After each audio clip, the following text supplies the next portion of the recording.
Imagine a group of furries sitting down together on a circle carpet in a warm room with rays of light beaming down through its windows. Lucas lifts his head up from the book on his lap. What is curiosity? Where does it come from? And how do we get good at it? A few of the others scratched their heads, twitching their ears in a puzzled expression. Lucas leaned forward. Better yet, how can curiosity be used for the salvation of the fandom? One of the listeners raised his eyebrows and said, I've honestly never thought about that. I know I get curious when I dig into something good, but it's harder to describe now that I think about it. Lucas gave a smile and pointed towards him. Oliver, that's exactly why I think we haven't harnessed it after all this time. We know it's there, but haven't deeply appreciated it. My bet is that if we can see clearly the greatness of curiosity, we'll be driven to master it. Laura's ears perked up and said, I can see that curiosity is a mental state, and we're not experiencing that state all the time. There's moments of curiosity, and there's moments of non-curiosity. And it seems like there's something that happens that activates it. Is there a pattern behind this? Lucas remarked, I can appreciate what you see, Laura. There's actually two types of curiosity. The others leaned forward in anticipation. The idea comes from Jordan A. Littman, a PhD psychologist who studied curiosity. He makes a distinction between interest curiosity and deprivation curiosity. You can actually tell which one is which by its feeling. Lucas takes his hands, cups them in a circle, and shrinks it. Deprivation curiosity feels closed and unpleasant. When we have a gap of information, we go into a restless, unpleasant, need-to-know state. Let's say you spot a cool avatar in VR chat. You go up to the person and say, wow, that's a cool, As you restlessly try to remember what species that model is called, you're going into deprivation curiosity. You're seeking a specific piece of information. As you look it up, you feel a sense of relief as you remember the name. That's the rewarding part, when you find out what you were looking for. Deprivation curiosity is all about the destination. Oliver put his arms on his lap and rested his head on them, gazing intently as Lucas continued. Interest curiosity, on the other hand, is heightened when we become interested in learning more broadly about a specific topic. It isn't so concerned about learning one particular thing. It's the journey of exploration itself that is rewarding. Lucas opens his circle-shaped hands. Interest curiosity feels open and expansive. It feels rewarding in and of itself. It intrinsically feels good. And here's the kicker. Since interest curiosity is intrinsically rewarding, we don't need something outside of ourselves to experience it. And because of that, it doesn't run out. You'll always have the resources you need to become curious. This is our clue as to why curiosity can lead us closer to the salvation of the fandom. Oliver tilted his head. Why's that? Lucas replied, I'll explain it by comparing two people, Shrugging Sean and Curious Clark. Laura let out a giggle at the names. Sean and Clark are two evangelists who want to help others know Christ. Then the looming question comes, how do you start the conversation with someone? Sean realizes that he knows nothing about the topic, and swept over by the wave of discomfort, shrugs his shoulders and leaves. He lost interest. But Clark took a different approach. He asked himself, I wonder what makes conversation starters so great in general. I wonder if I could apply those same patterns to evangelism. As he dug into the topic, he learned that asking open-ended questions are one of the best things you can do in a conversation. Open questions don't force the person into a binary answer like yes or no, but rather, what do you think of this? And why do you feel that way? The audience before Lucas let out a He continued, yes, if you're now curious about making conversations great in evangelism, Alyssa Wood Brooks' book Talk is amazing. My point is, who do you think is going to grow as an evangelist, Shrugging Sean or Curious Clark? What made Clark different is that he learned to tap into curiosity. You can apply this to literally any other ability that you want to grow in.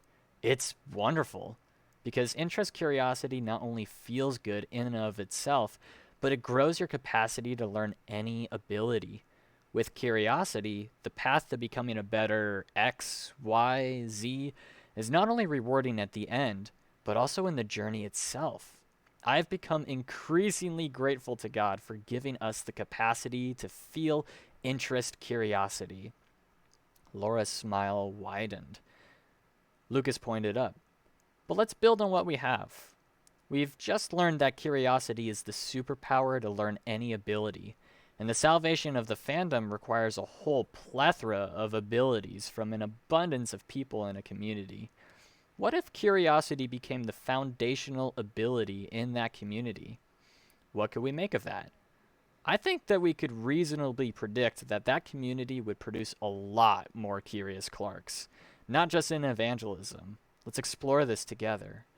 What about the 9 fruits of the Holy Spirit that Paul referred to?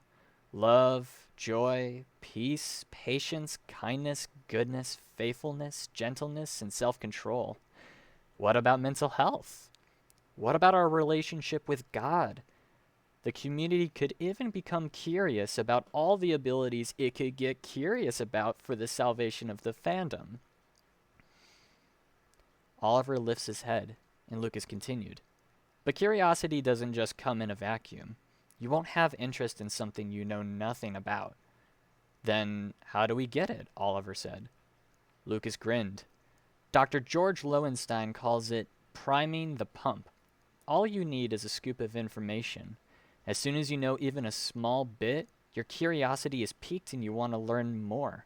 Curiosity grows with knowledge. The more we learn, the more curious we get. Laura responded, but I don't find interest in topics that I used to, even though I still want to be interested in them. It may be because you feel like you already know everything about it, Lucas replied. With no information, there's no curiosity, but with full, complete information, there's nothing new to learn, and so you lose interest. But from my experience, you can regain your curiosity in any topic by changing the way you see it. We often assume too early that we've got a topic locked down, and by doing so, we lose interest way too soon. For example, there's the topic of friendship itself. I've built experiences of friendship over my life so far, and by that, I unconsciously grew this assumption that I knew very well about how friendship works. But when I discovered the world of experts, it lit up my mind to new possibilities. Experts are people, just like you and me, but have studied the topic far longer than we ever have, with tools far greater than we've ever used. If there are people who devoted their lives to studying friendship, then there has to be a wealth of information that I've just never seen before. When I realized that, it convinced me I could go deeper, much deeper, into exploring the topic of friendship. And the curiosity engine fired like never before. Oliver snapped his finger, as if a light clicked on in his head. So, by becoming aware that we can go deeper on a topic, we can ignite curiosity again. Lucas clapped his hands together. Exactly. In fact, I personally experience what I like to call a curiosity chain. You start by realizing that you can go deeper on a topic. So you do a little digging, maybe watch a video on it. And when you learn some new fact, you can become aware that you can go deeper on that.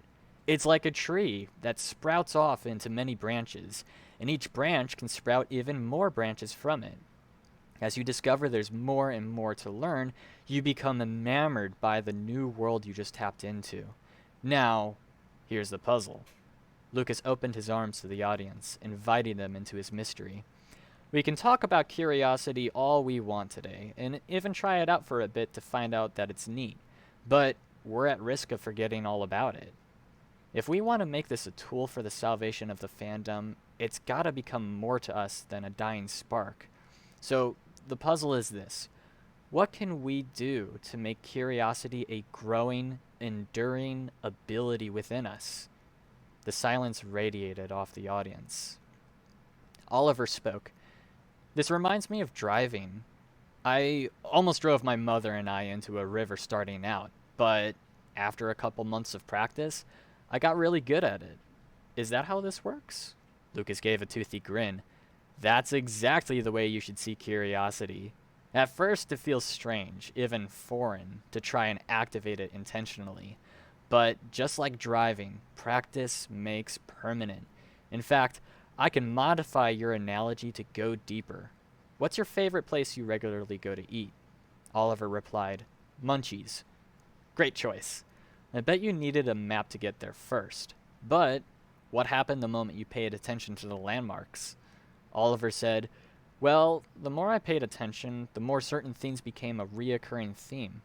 The stop sign to the left of the tall bush, the broken store sign, the road winding upward.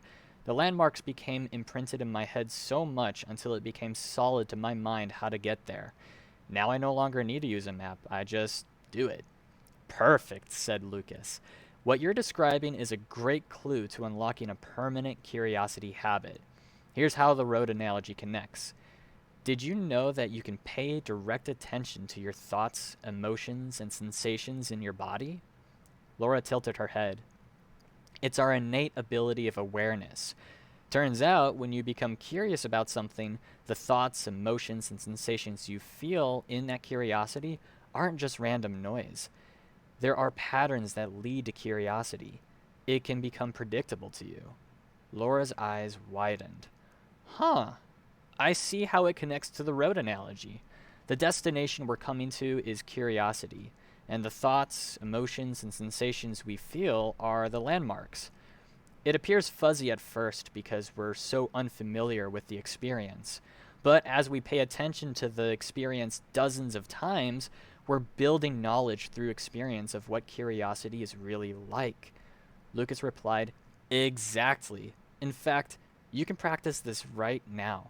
Set it up like an experiment and simply say, I wonder what curiosity is like in my mind and body right now. And begin paying attention to the thoughts, emotions, and sensations you're experiencing right now, in the moment, one after another. Once you drive this road over and over again, you'll notice the landmarks that lead you to a curious state of mind. Oliver spoke. Isn't this applying curiosity to curiosity itself? Lucas snapped his finger and pointed, yes! I think the best way to master curiosity is to get curious about curiosity itself. Specifically, get curious about how curiosity works and what the experience of curiosity is like. We've talked about how curiosity works today, but you've got to do the digging on the experience yourself. You could try it out the next time you go for a Bible reading. Set it up like an experiment. Test it out. See what happens. If you're feeling curious right now, then pay attention to it. See what it's like. You can even try this when you're not currently curious. Just ask, I wonder what not being curious feels like. And pay attention to your body and mind in real time. As you collect information, your brain is getting a profile. Okay, this is what curiosity looks like, and this is what it doesn't look like. Oliver said, huh. Lucas replied, huh is a perfect word for curiosity. Start using the language of curiosity. Use words like and huh and interesting everywhere you go. Laura murmured, this has been a really interesting talk, but I worry that I'm going to forget how curiosity works. No worries, Laura. You can always go back to this recorded talk on curiosity that we just had. That's a start, at least. But to everyone who sees this, I'll leave you with one more thing. As I learned curiosity on my own, I kept a curiosity journal. I simply recorded my experiences, not all the time, but enough times. I put down what I noticed about my experiences with curiosity. I wonder what would happen if you did that with your growth journal. See you guys next time.